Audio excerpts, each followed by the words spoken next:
Je voudrais aujourd'hui vous parler d'Ernest Bloch et des compositeurs suisses. Oh, des compositeurs suisses, il y en a eu, mais si on s'en tient à ceux qui sont passés à la postérité, ou qui vont certainement y passer, il n'y en a pas tant que ça.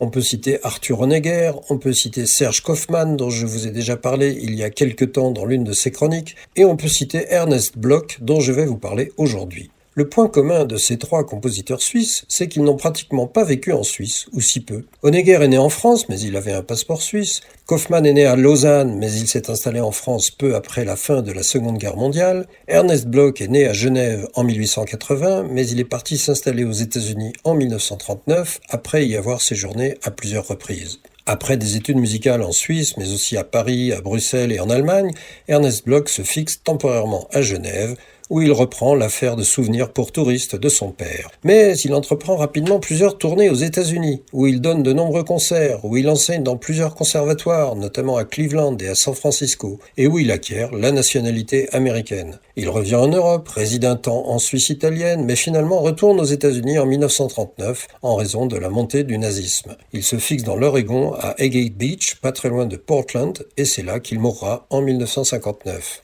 Ernest Bloch compose dans un style franchement tonal, donc à l'opposé de ce que d'autres compositeurs, comme Schoenberg par exemple, cherchent à développer à la même époque. Son œuvre comprend des pièces pour orchestre, de la musique de chambre, un opéra Macbeth sur un livret d'Edmond Flegg, mais je voudrais surtout insister sur ses compositions d'inspiration hébraïque. On trouve en effet une symphonie Israël, des psaumes, des poèmes juifs, un recueil pour violoncelle et piano From Jewish Life, et une composition Shlomo pour violoncelle et orchestre, qui est certainement l'œuvre de Bloch la plus jouée de nos jours.